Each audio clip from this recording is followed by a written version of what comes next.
CIS webinar series, a deep dive into the CIS benchmarks. I'm your host, Zach Krumkowski over from Senteon, joined by my co-host almost every week, Rich McGraw, no matter the pranks he plays on me right before, but representing CIS every week alongside us. And we're both joined by our special guest, Tim Golden. Welcome, guys. How you doing? Hey, good. How are you? I think that's the first time I've ever heard your last name pronounced because I've been like, yeah, it's just Zach. It's just Zach. Like, the GPO guy, right? So yeah, I don't even try. You got to have a name like mine that's golden, right? That's literally easy to pronounce and easy to spell from the dyslexic guy that deals in acronyms all day, right? So literally deals with acronyms all day. Yeah, it's funny. And adjustable golden images. I mean, golden images are kind of a thing in the past where one size fits all, but Senteon makes it easy to customize those, right? Wow, hitting the early plugs. I love it, guys. Wow, nothing like product plug right in the beginning. Great. Not that there are other products we can talk about. I appreciate it, guys. So circling back to get on topic, today we are going to be focusing on the advanced audit policy configurations from the CIS benchmarks. This is going to be a rather lengthy topic. I think there's about 30 different CIS benchmark recommendations. Fortunately, Senteon, myself, took the time to categorize these, so we only have about 10 slides. So it'll be a little straightforward. Down to 30? You gotta slow your roll. I want to hear more from Tim. Hey, well, let me give the quick intro. I've been working with Tim over the last 3 years. He's been a huge champion of Senteon, guiding a lot of the prioritizations in our roadmap. Good friend of ours, but Tim, you're right. I should shut up. Do you mind introducing yourself a little bit further? Hey, thanks for that, Zach. Wait a minute. Are you finally like SaaS based? I mean, how many years have we been asking that? Sorry. Senteon is a web app. It's beautiful. It's SaaS and everything. Perfect. Awesome. Thank God we got that out of the way. So thanks, Zach, for the introduction. Rich, good to kind of virtually meet you for the first time again. Wait, should I say that? Anyways, I'm Tim Golden. I'm the founder of Compliance Risk and our compliance scorecard product, where we help demystify the governance portion of policies, procedures, risk management. And so I think I heard the word policy mentioned by Zach. So let's just set one thing perfectly clear here. When I say policy and when Zach says policy, we're not talking the same thing. How are we supposed to understand the differences? I know. So this has been a challenge that somebody that comes from the policy documentation side, as opposed to the policy implementation side, kind of gets these things a little confused, right? And it's a very challenging word. So I'm just going to use the word documentation, right? Well, so Tim, tell us about your lexicon. I mean, what does policy mean to you? Yeah, so in policy for me is all around the written word, right? The documentation that supports and builds the defensibility in you and your MSP clients, right? So, I mean, we're going to get into this here a little bit on the policy from the Senteon perspective on the how do we implement the ones and zeros in the platform. I am way before that. I am how are we going to document the ones and zeros, the why, the who, the what, and the how, right? Standard operating procedures, standards, policy documentation. That is my interpretation. When I look at the word policy, I think of the written word and bringing those things together in your documentation, being on that left side of boom. I like that, Tim. I like that a lot, and I'll tell you why. Because you really need to have a correct policy. CIS helps with that in some ways, but it really needs to be customized for your environment and your security risk posture and all of that. And, some people, I like how, your version of policy is maybe non-standard for what comes to mind for a lot of people, and the word compliance can also be the same way. Yeah, absolutely. Compliance, you can be 100% compliant to something that is not good policy. And even though you're compliant to something that is not, good for you. And, Right. So Yeah, compliance. the word compliance gets tossed out a lot. It's a scary word, but it doesn't have to be scary, right? We look at that word as like, it's the referee. I mean, Zach, you love sports, right? So we know the rule book. Compliance is the rule book, right? And when we look at like rolling out what Senteon does, those are the rules, right? These are the things that we want to adhere to. CIS has got the rules, Tim. I got to correct you. Well, yeah. I mean, I could argue that NIST has the rules that CIS kind of borrowed from, but we won't get into the debate on which framework. We're here to talk about CIS today, which is a great framework for MSPs to start at, right?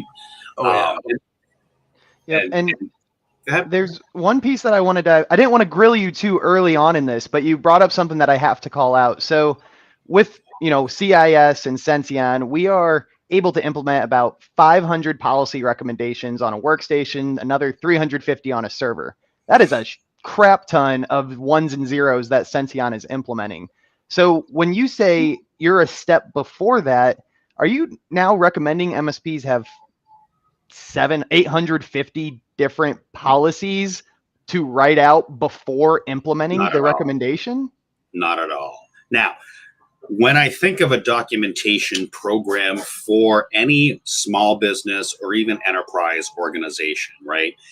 Obviously, when we look at a framework, there's recommendations on, I don't know, I'll pick on HIPAA, for example. Like, do you have a BAA in place? Encryption. Do you have an incident, do you have an incident response plan? Like when I think of what Senteon does in hardening the endpoint, right? So there the controls that talk about the 500, the 700 ones and zeros, we're going to build documentation that says we want to harden our endpoints. We require a login banner for every device, right? Senteon can help with that, right? Senteon can help roll that out, manage that, but I'm going to have a document that says we want to warn people that they're being monitored when they log on into a computer or a system, login banner. We want to ensure that that login banner meets our needs, our requirements, and tell our people you're being monitored, and we rolled this out with Senteon, right? So I'm going to have a policy that defines the what, the who, the why, and then I'm going to have an SOP that says the how. Go do this in Senteon. Step 1, sign up for Senteon. Step 1, sign up for compliance scorecard. Step 2, add in Senteon. Step 3, do the things, right? And so that's where the CIS controls can actually help too. When you're trying to reach that compliance for HIPAA or something, we do some nice mapping that help people prioritize how to get there through policy. Yeah, and I mean, I just picked HIPAA for an example. We can stick on the CIS controls. Sure. IG1, right? Asset management, IG2, right? Software management. And as we roll down into like endpoint hardening, like what does that even mean? Like I got antivirus, it's hard. No, not really. Right. I got Norton. I got my email that says my renewal of Norton is that's not what we're talking about. In the framework and what we really strive for at CIS is prioritizing those controls. You mentioned IG1 or implementation group 1. It really gives you that clear and concise roadmap to get maximum efficiency for the work you're doing to improve your cybersecurity posture overall. Absolutely. And the beauty that I've been living and breathing NIST 853 since version 3, right? The thing that I love about CIS controls is it's consumable, it's iterative, and it's progressive, right? When if you look at 1,009 major controls in 853, if I memory so anyway, it doesn't matter. But when I look at that, I'm overwhelmed. As an MSP, I'm like, That's but a when I look challenge. at, when I look at CIS and I try to build my own MSP's defensibility, when I try to build my own security posture, CIS is a really great place to start, right? Yeah. And as I said, cumulative and iterative. And we all know what happens when we get overwhelmed. If we're looking at We don't do it. controls, You don't if do we're it. overwhelmed, it's like, well, You I'll don't look at do that again tomorrow. Yeah. That's 9th day of the week tomorrow or yesterday.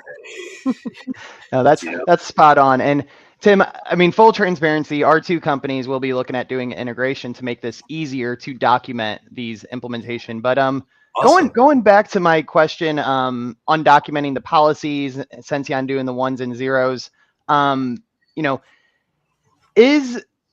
we'll have to do a joint webinar once we do have this integration in place. But I mean, at the highest level, you talked about endpoint hardening documentation. So is this documentation or policy, is this just going to be one piece of paper saying our policy is to follow the CIS benchmarks? We're doing this through Senteon with a review cycle of XYZ. Or is it really multiple policies or multiple documentations about each different category of the endpoint being hardened? Yeah, so you bring up an interesting and a much broader conversation around how to document. Yes. Right. and there, at its lowest level, there's two types. We have one long system security plan with written information security. We have one several hundred-page document that I think, as Rich said, overwhelms, will never happen, and we'll get to it tomorrow. That's one bucket. Like, pull the whole thing together. And no.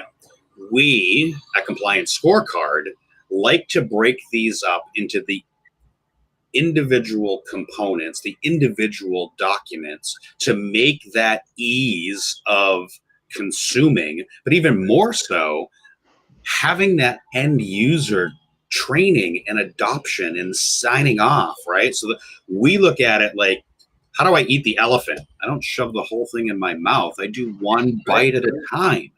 And so I get overwhelmed. I look at CMMC and everybody says, you need to have an SSP. And I'm like, that's great. Absolutely. There's a structured way to build your system security plan, but I can do that in small bite-sized chunks that's obtainable and easy for the end user, not just the MSP, but the actual end user to look at and sign off like, yeah, we have a login banner and you need to accept that we have this login banner. And here's the why. Here's the policy. Here's the why we're doing this. So you're able, Tim, I love that. I think it's super interesting. You're able to actually take documentation / policy and turn that into work items. Absolutely.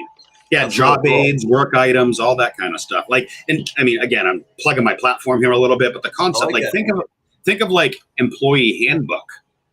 Just about every organization not only should have an employee handbook, but when you go to a company, what's the first thing you're handed? Sign off the 401, the direct deposit, the employee handbook. That should be regularly reviewed, and end users should regularly be trained. So it doesn't matter whether it's a password policy, an endpoint hardening policy, or an employee handbook. We like to take that, like, everybody should know about this. They should know the why. They should be informed regularly. I mean, how many employee handbooks sit on a shelf? I talked to a customer a couple weeks ago, and they're like, we haven't updated our employee handbook in 14 years. Wait, we have a shelf? And I was like, wait a minute. Do you all work from home? Well, yeah. Does your employee Probably should have been updated. Mm-hmm. Do you have a maternity, paternity, baby leave thing? Oh, yeah. Is that in your handbook? Do you have a diversity? Like, these are the things that, when we think of documentation, it gets stale. Why does it get stale? Because they don't have a way to manage that. right? And so enough about me, enough about my platform. Documentation is key. We can do something completely separate when we have our API together. We will do that, but Really keeping good. this on the scope of MSPs, endpoint hardening, that is the point of the webinar series. So I do need to push back a little bit, play a little devil's advocate, because Tim, you do have an MSP background, right? That's where you really got your roots. So we've mentioned quite a bit. You've used the word overwhelmed. Ninth day, Rich has called out, there's not enough time to get these done. And that's something I run across even when just servicing Senteon. I am encouraging MSPs to meet 800 different recommendations across CIS. That is a lot. So you're not done yet? yeah. So we do make it easy for everyone listening. We can have it done. But can I just go into my GPO editor and hope that it works? Unfortunately, that is the one strategy that's popular. But no, I used to do that no longer works. Because I don't have an on-prem AD anymore, and GPO doesn't exist internally in the building. Because wait, we're all working from home. How do you know your real-time status on GPOs? You don't. But again, so pushing back to this concept of being overwhelmed, not enough time, I can't go through all these policies and create a baseline. Obviously, Senteon makes that easier. But from what you just said with the documentation and policy, it sounds like you're telling MSPs they need to add an extra step to their already large workload of getting their clients to sign off and approve Senteon or approve what Senteon's doing. What would you say to MSPs who say, I don't have the time to do that? Well, again, I'm just going to stop, but I'm going to plug again, right?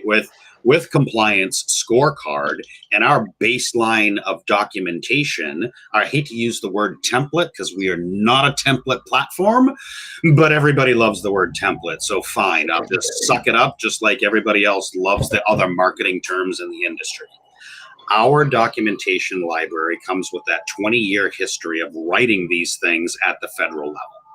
So when I think of as an MSP and I want to have an endpoint hardening policy, we'll pick that for example, I want to be able to write that thing once. And I would know what I'm doing because I have Senteon and I'm doing ABC 1, 2, 3.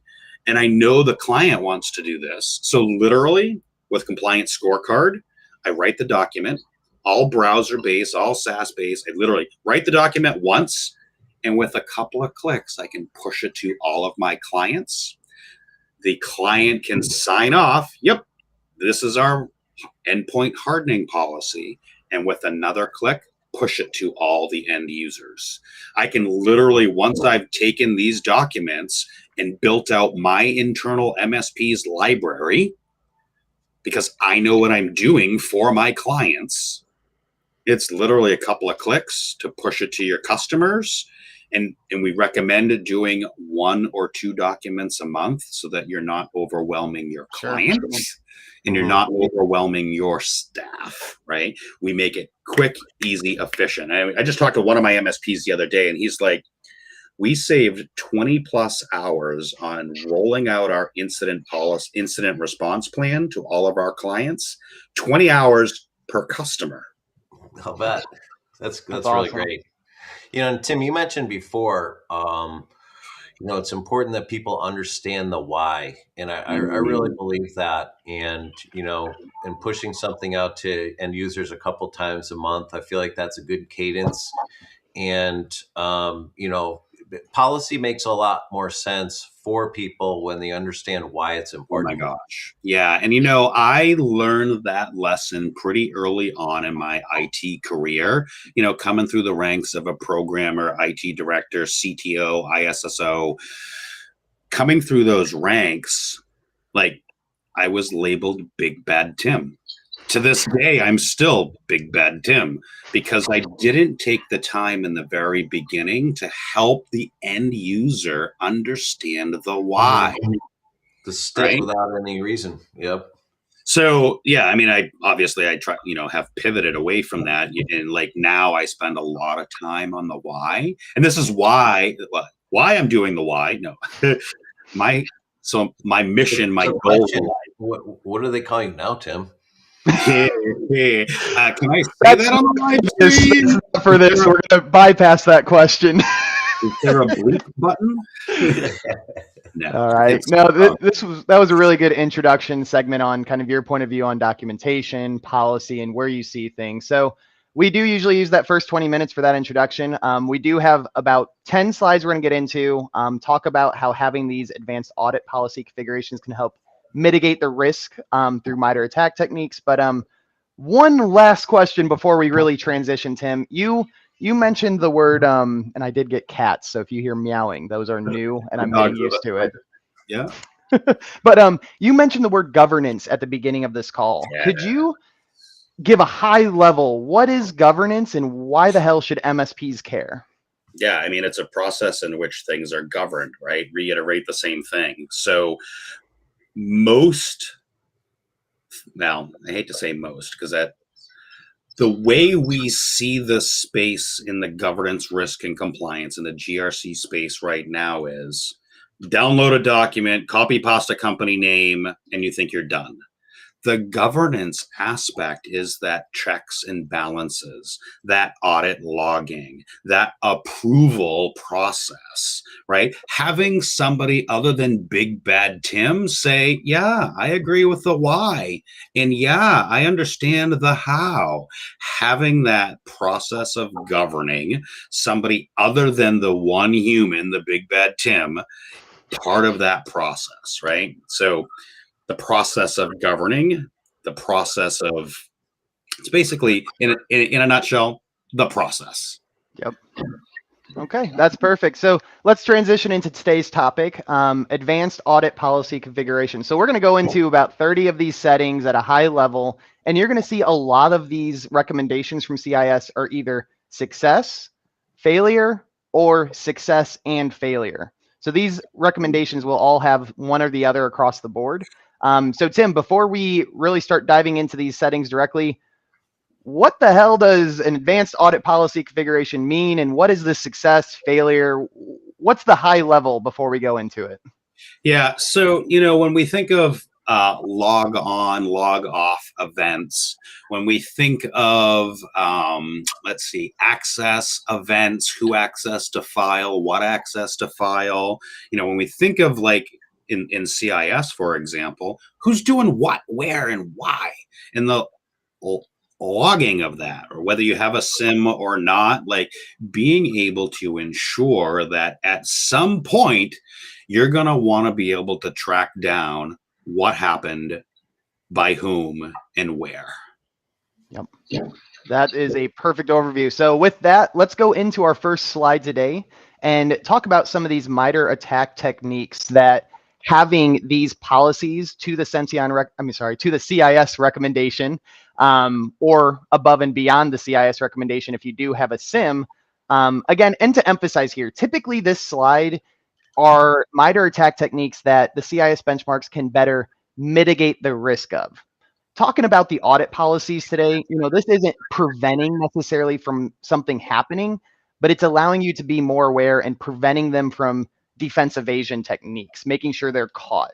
So with that, Tim, do you mind just calling out a few of these techniques and what they are, and then maybe why having the success failure recommendations on them are helpful? So again, I kind of went back to you wanting to know the who and the why and the where, right? So let's put this into context, right? So a breach happens, something happens, a thing gets whatever, right? Maybe you don't have a sort of privileged escalation, like a privileged account, right? Maybe you're not aware that you created, or your client, or somehow there's an account in there with administrative rights. And that account is now doing things, right? Maybe exploiting stuff. And 3 months down the road, you're like, why is all this weird crap happening that I'm not aware of, right? And you're like, okay, like I didn't do it. My tech didn't do it. The client didn't do it. Like, what the heck is going on? If I wasn't capturing these events, if I wasn't capturing the ability to know success, failure or both, I wouldn't be able to drill down and realize, oh my gosh, I never disabled the main global domain admin account. And it's been, account takeover, account compromise that's been lurking there for what was it, 200 plus days a thing can lurk, right? Yep. I would never know that if I didn't have these things in place from a high level perspective. If I'm not audit logging and I'm not tracking that stuff, I would never be able to get a root cause analysis. Yep. And that root cause analysis, let's focus in on that. So what if you didn't have any of these configured, if these were all not configured, what the hell would the forensics team look at, right? I mean, are these logs what the forensics team is looking at? And could you also introduce how a SIM or a SOAR would leverage more logs rather than less? Yeah, and don't get me wrong, logs can be noisy, right? And somebody that has spent a lot of time tweaking our SIM to filter out the noise, at a bare minimum, log it, period, right? Whether you have a SIM or not, like we recommend getting a SIM in place. And for SIM, that's for people in the back, for people in the back, a SIM or an audit log management tool does this log collection and this log aggregation. And there's there's like 5 or 6 really great ones in the space. I'm not going to plug anybody, but there's a bunch of the really good ones in the space. And so turning these audit log events on and off and ensuring that we're capturing the data is step one. And obviously Senteon can do that for you at scale as long as you have the why and the policy procedure behind it, right? So, but no, I'm shameless, right? So, well, no, here's the thing, right? Like when I got our first SIM, I want to tell you how long ago it was, and I won't tell you who it was. There was a great product in the beginning, and then they got breached and everything went to crap. However, I was sending them gigs and gigs of data like daily across our enterprise. And it got real noisy fast.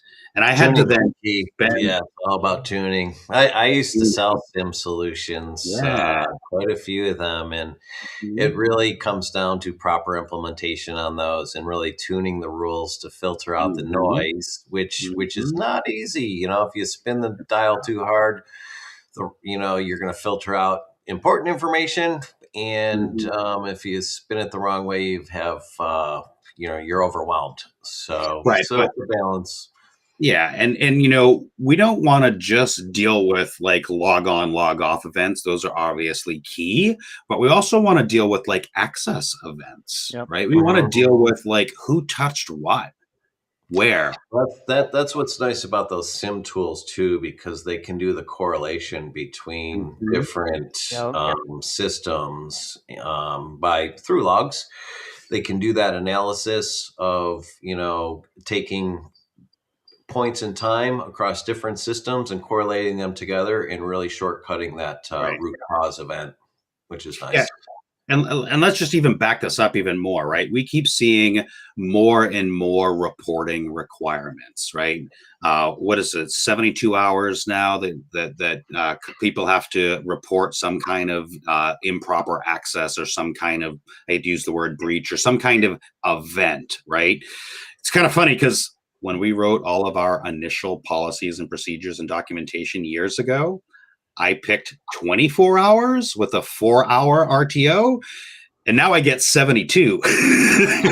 So, but because of these reporting requirements to, organizations like CIS and so on and so forth, right? If you're not logging this stuff, number one, how do you even know it's happening? And number two, you got to report it, right? You got to tell the people because it's, out there now. It's required kind of thing. So it's regulatory compulsion at this point. Yeah. And so, and how do I do that at scale, right? I can't rely on my GPO to do that because my devices don't check in at like they're supposed to, or like they used to in the traditional network, on-prem environment, right? I can't do that at scale. Yeah, and I know there's a big, I guess, movement going on in the MSP space. MSP, MSSP. MSPs are offering security solutions. They're not fully aware of what they're doing yet, right? That's why a lot of us are here today. We're educating ourselves all to be better. But Tim, what if you are an early MSP who wants to or already is offering security solutions but doesn't have a SIM? Can they do anything with these logs? Can I just take my common stance on MSP, MSSP, If it's TSP, quick. So you may not know, I'm part of the CompTIA Global Cybersecurity Council. We have wrestled with that term MSP and MSSP, whatever, all the acronyms on who are we, right? At the end of the day, we're providing services. At what level, at what tool, at what advanced thing? To get to your question, Zach, there are affordable SIM solutions, period. If you want to know which ones we like and we recommend, ping me on LinkedIn. We'll figure that out later. But it doesn't matter whether you're an MSSSP, a T, whatever the acronym is. You want to build good defensibility in yourself and your clients. One of the simplest ways you can do that is start logging data places and at least start capturing it at a bare minimum. Whether you dump that data into a SIM, I mean, heck, you could go grab a Kiwi server and dump syslog data into Kiwi and just throw a big hard drive at it and be done.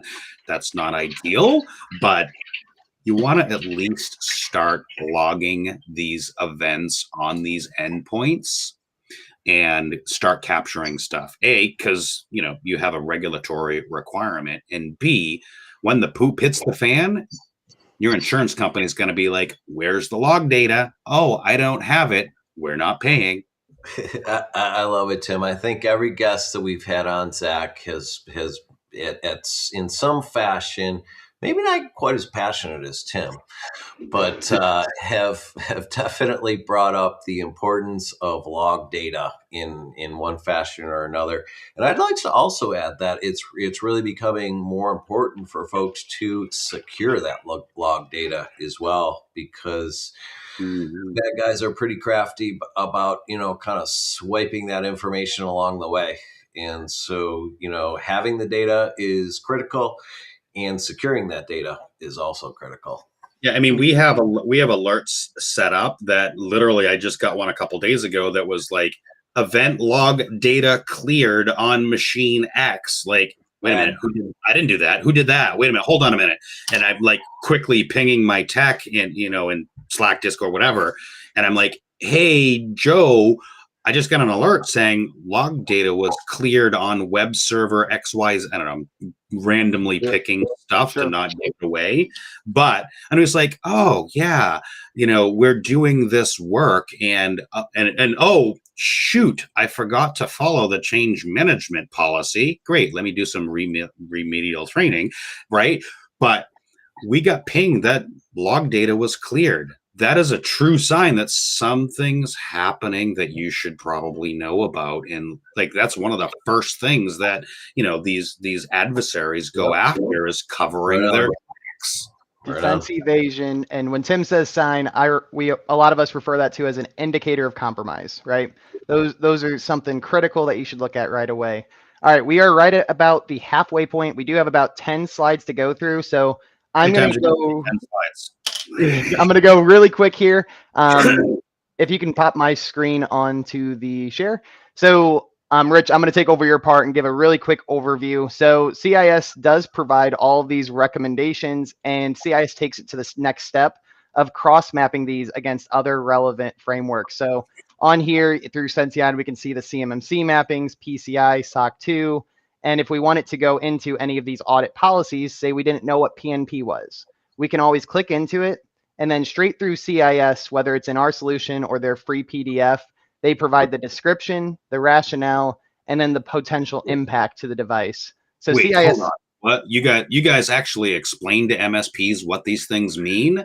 How not? You're here on a weekly webinar, Tim. Love the UI, Zach. It looks excellent. Love it always. Yep, some big updates happen. So because of time constraints, that is all we're going to do here. And Tim, let's hop into the first slide with some settings on it. So, and you previewed it right at the start. So account logon settings. These recommendations here at the bottom, two of them are domain controller only, but you can see all of the recommendations are success and failure. Just like Tim said, logon's pretty critical to log. So could you talk to us a little bit about these settings and at a high level why this is important? You mean the difference between success and failure, for example, and why? Yeah. So this is very.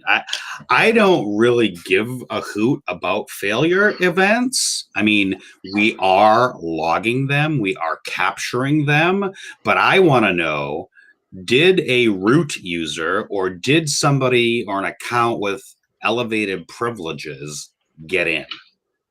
Those are the things when we talked about like filtering down the noise. Yeah, we want to capture everything. We want to capture as much as we can. And I know that sounds overwhelming, but I would, from a forensic standpoint, I would rather deal with too much data to weed through than not enough data, right? And so I love the success, and I filter that even more through our SIM with, is there an escalated account that did a thing? I want to know about that. Those are the alerts that we're looking for. Granted, we get, I can't tell you how many times, and granted, we do things to protect SSH, for example. Yep. But I mean, I spun up a new box, doing some work, not even on the internet for 5 minutes, and we already had hundreds of attempts against SSH on failures. The thing hasn't even been live for 10 minutes. So, yeah, being able to log on, log off, both capturing that, I think is key and really important to make sure that, you're identifying where that stuff is. And a couple of these settings to call out have to do with Kerberos. So does Kerberos make this even more important to catch the failures as well? It does. The role of, the Kerberos and the security lag, I know we're limited on time. So no, go into Kerberos. I think this is really valuable to our listeners.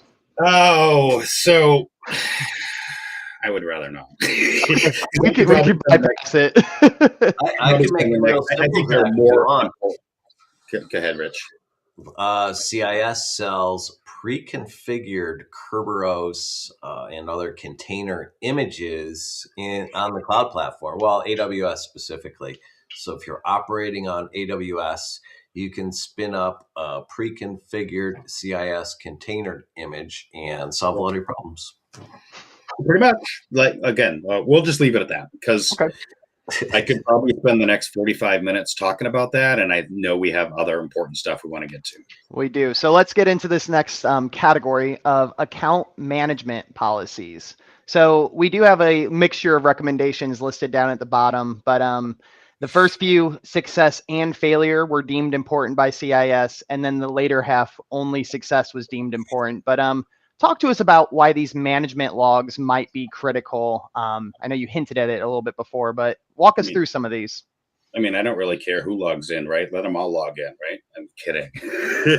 I'm kidding. And I hinted at this earlier, right? So from an MSP perspective, right, if I don't have a privileged access management or an IAM solution, if I don't have a solution for those things in place, I want to know who's accessed what. And I explicitly want to know who with administrative rights accessed what.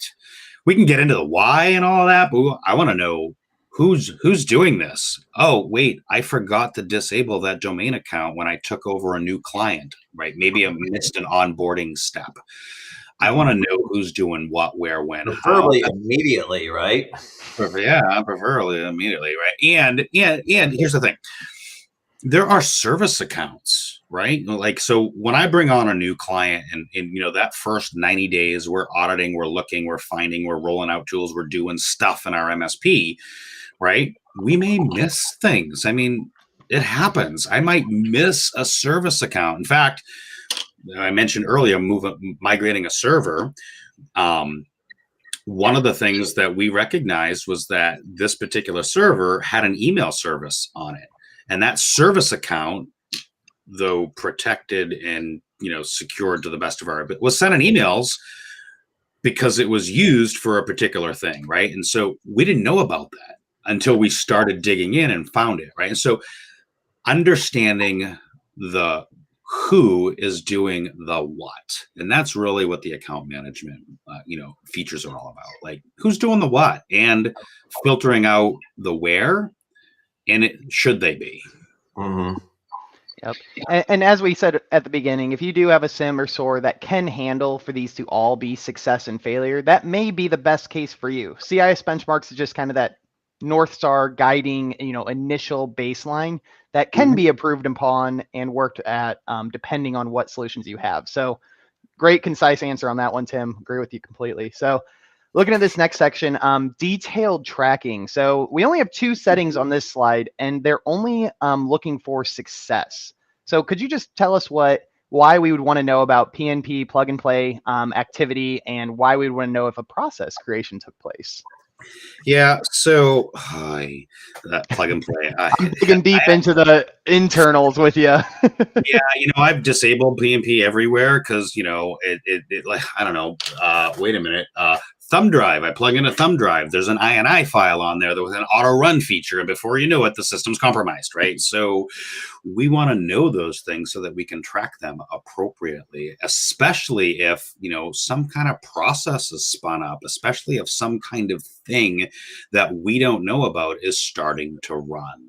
Right? We don't want those things to run. We want to know about them, right? So yeah, tracking failure, like, you plugged in a USB, it didn't work, or you tried to run a thing and it didn't work. I don't care about that. We might get a ticket on it, but that's fine. But that's fine. Like, hey, I tried to plug in my mass USB device and I couldn't, right? Sure, open a ticket and ask why on that one. See what they say. Yeah, exactly. So, but even more importantly, like, we see a lot of the MITRE attacks, a lot of the threats, like trying to run automated processes, either via PowerShell or whatever, trying to run these things behind the scenes that end users probably don't even know about. This is where they've come in, they've gotten an account. Okay, we didn't log that, right? So we don't even know who they are. And then they run a process. Well, what process? And now before you know it, a machine is infected and starting to replicate. If we're not logging that stuff, and if we're not figuring out where it came from, we have no trail for when we report to CIS. Hey, something happened, but we can't tell you what or who or where or why. So, but something happened. That is the highlight of the entire call right there. If you don't have these in place, the attacker can do what they want, and there's no trail. There's no evidence. They evaded your defenses because there was no defenses in the first place. You need these in place so that they are tracked, things are logged, and if an incident is successful, right, this gives you the chance to backtrack, figure out where it went wrong, improve, and then if you do, unfortunately, go to court or have to release, a statement, you have the data there. Listen, it all boils back down to how are we protecting our digital borders? How are we building that defensibility in our own MSP as well as our clients? Listen, we get into this work because we love helping people with fun tech stuff. But if we don't know what happens and where it happened and why it happened, why are we even here? And we're operating in a time where applications are configured out of the box for collaboration, and they are not secure by default. And something Zach and I talk about a lot. Yeah, I mean, let's talk about the recent libwebm file that the recent CVE that just got a 10.0 score, right? Like that just hit a couple days ago, and like has been blowing up the internet all day, right? Chrome, Edge, Firefox, all these things that just come pre-installed on a device, or we roll them out as part of our baseline, right? If we're not auditing that stuff and we're not getting that tracking of stuff, we're never gonna know, right? I think of that stupid Instagram. They're gonna know. They're never gonna know. They're gonna know. They're never gonna know, right? I mean, think about it. If you're not doing the work, you're basically Someone out else there. is. The bad Yeah. guys are. Yeah. Absolutely.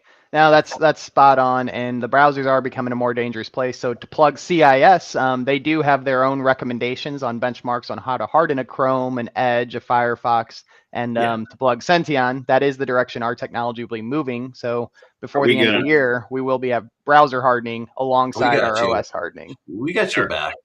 Yeah, are we getting into Active Directory stuff too? Because I'm looking at the next slide and I'm like, Oh, directory services. Let's get into it.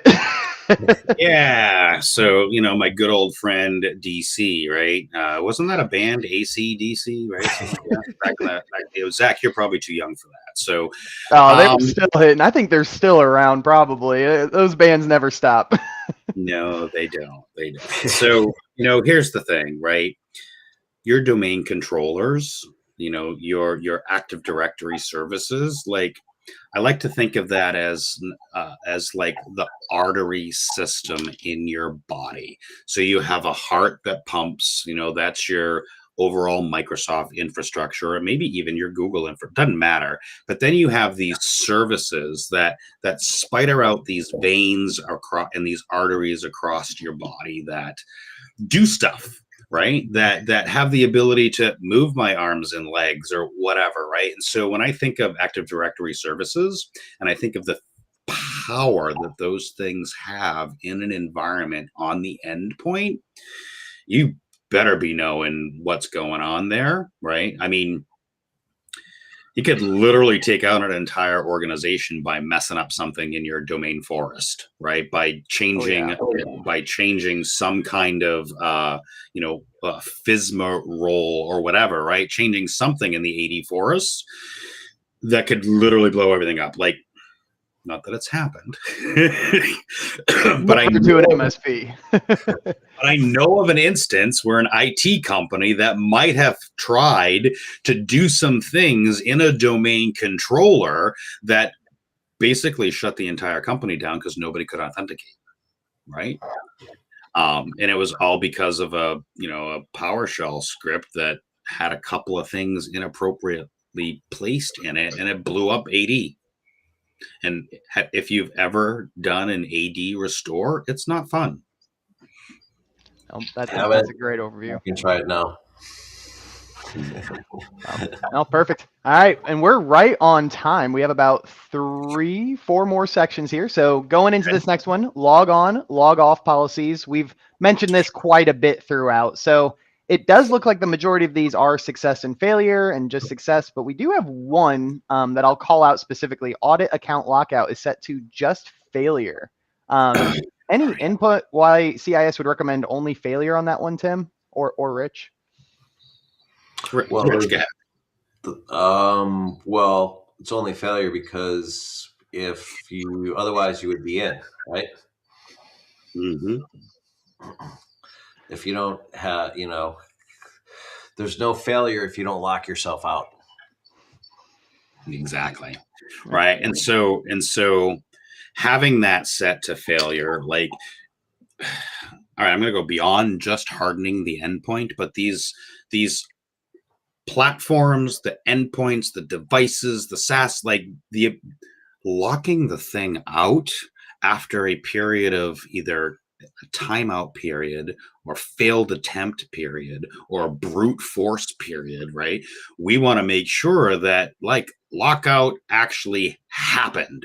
So if I enter my password in correctly 3 times or whatever it's set to, I'm going to get that failure. And I'm going to want to know that somebody tried to brute force and failed versus somebody had a success, right? That's going to be logged anyway. Success is going to be logged, but I'm going to want to know, and this is what I do in like, especially around SSH, for example, is failure once, failure twice, you're out.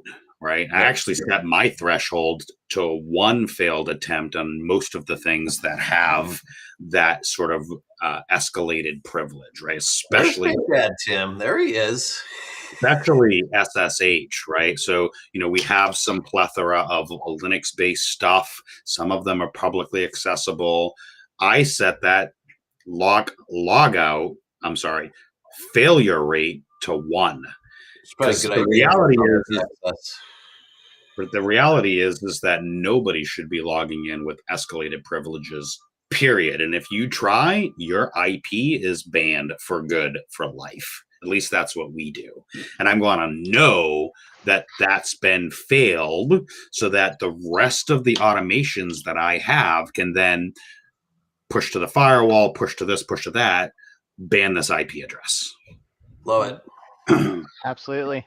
All right, looking at object access as this next one. So this has a lot to do with file share. Again, we want to know who's accessing. There is another one here set to failure, which is always interesting to me. But again, if that someone's trying to get in and can't, that's more of a red flag than the right person getting in. So let's talk about some of these object access configurations here, Tim. Yeah, again, broken record, right? You can't talk about what you don't know, right? And so, listen, hackers, even employees, like, it's all about the data at the end of the day, right?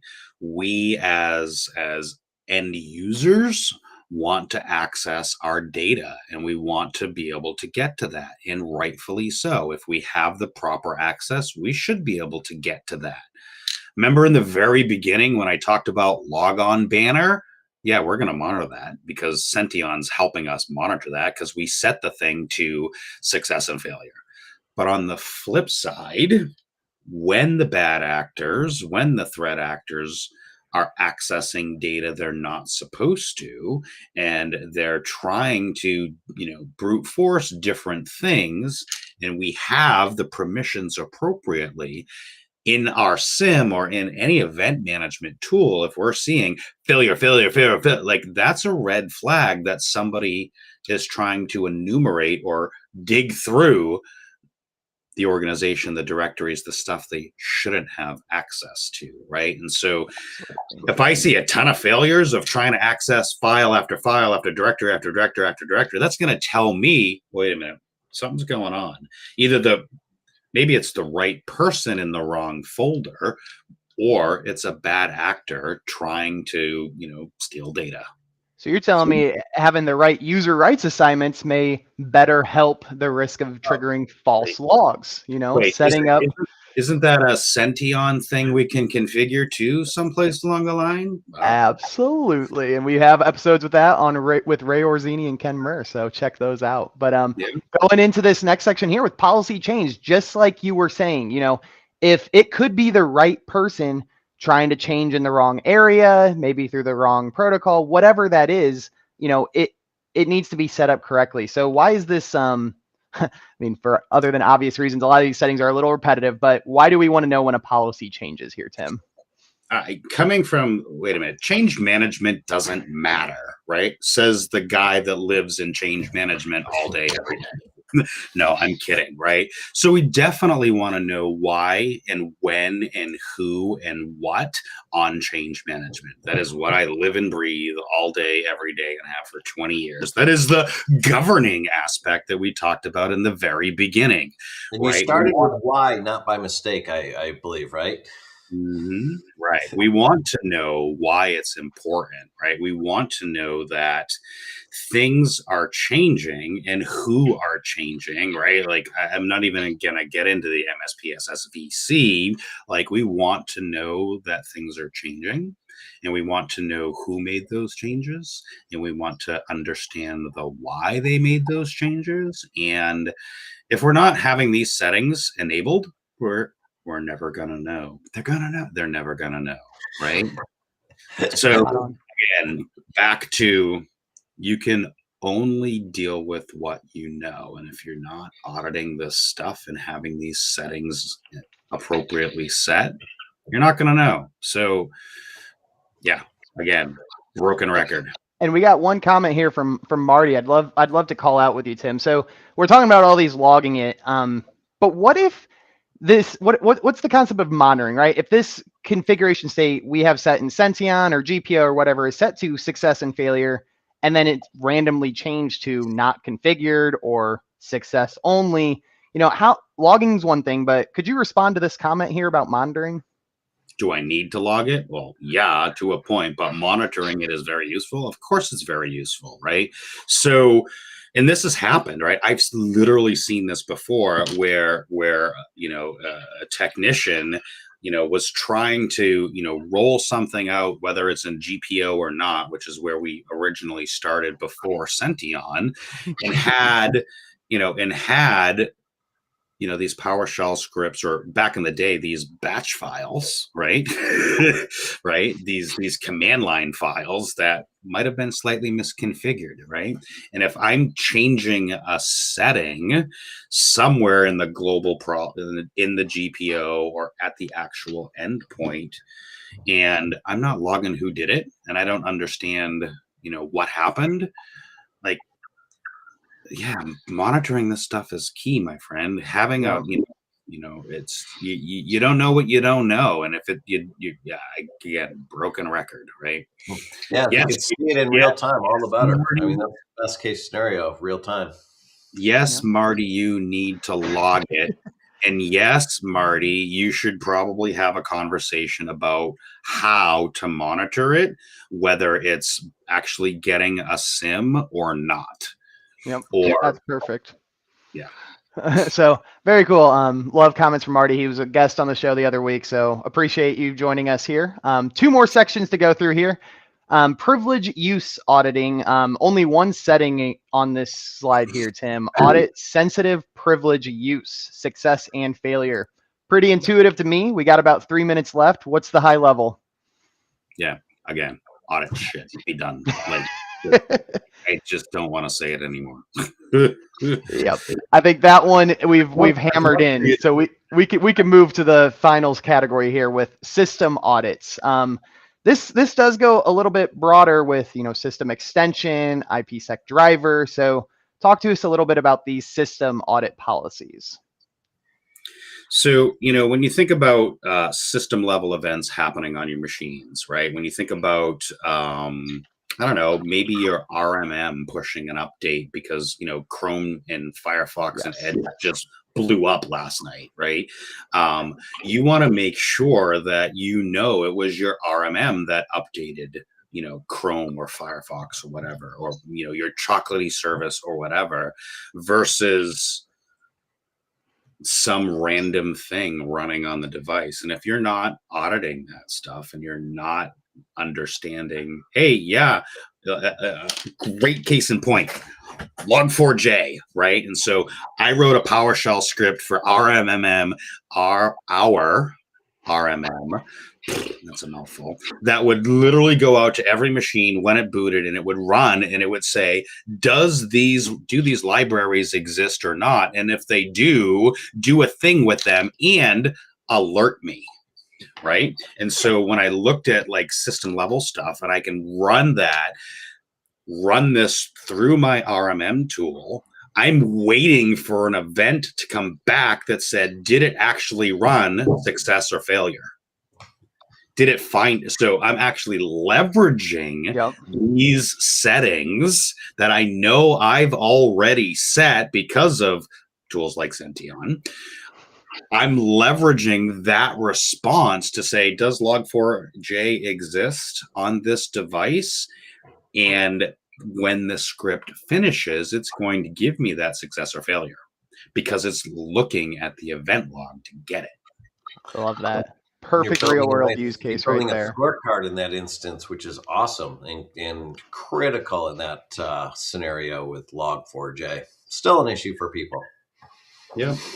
All right, we are right at the hour. I do have a little Q&A slide we can toss up. We hammered into some of these questions already, so I won't ask all three of them, especially given the time. But how about that one in the yellow bubble there? So I want to ask, what are the strategies to effectively manage these logs, and how do we make sure they're regularly reviewed and stored securely while complying with, legal or organizational policies? Get a SIM, be done. Get a SOC SIM SOAR solution. That's it, in a nutshell. Like, so what about that review portion? Are they, after we set these to success and failure, do we need to ever change these? Are these set it and forget it? How often do you look at these? So just like in policy documentation and in standard documentation and SOP documentation, nothing is ever set it and forget it. These should always be an iterative process. You should, at a very minimum, look at these things at least annually, or, as they say, when significant change in the environment happens, right? We do things quarterly. CIS says, hey, review your assets monthly, right? So there are recommendations from bodies like CIS. There's recommendations from a bunch of professionals. I'm going to tell you, you better be reviewing this at least annually, if not more frequently, depending on the size of your organization and the mass deployments that you have. Fortunately, there's kind of some tools that can help with that. Senteon might be one of them, but who knows? I've heard of them. I do like that company. No, that is awesome. Tim, Rich, thank you for being here every week as usual. Rich, Tim, awesome guest. I do like to give our guests with the opportunity to do any closing thoughts. Anything you'd like to add on today's topic or just in general? Rich, you go first. Oh, great topic as always. I love the dialogue, and it's all about the basics. Really, we're talking about foundational items here. And here at CIS, we really try to make it easier for people to follow good best practices, and Senteon makes it easier to push those out and measure your progress and keep track of that drift over time, which is critical. Good stuff. Good stuff. And I guess I will end us with what I always end us whenever I do these live streams, and that is do something, start someplace. Yeah. And I'll add this: do something, start someplace, and log everything. Love the relevancy. Absolute perfect closing statements. We're here every week. We do aim to do this every Wednesday at 1 p.m. Next week, we're actually joining another vendor in the space, CyberQP. We have Jimmy coming on the show to talk about the CIS benchmarks, primarily on the lapse portion of that topic and how their tool maybe automates or makes that a little bit easier. So that'll be a fun topic, a little bit of a switch up from our usual format. We also have a newsletter that we welcome all of our viewers to subscribe to. We do provide all these slides with deeper dives, so you can use them internally and understand these a little bit deeper. But wrapping up here, Senteon does provide free gap assessments. See where you sit with the CIS benchmarks. Hit the QR code on the screen, and feel free to connect with us on LinkedIn whenever you need. The QR code would be on the screen if our moderator switched the slide. But that is everything, guys. Thank you.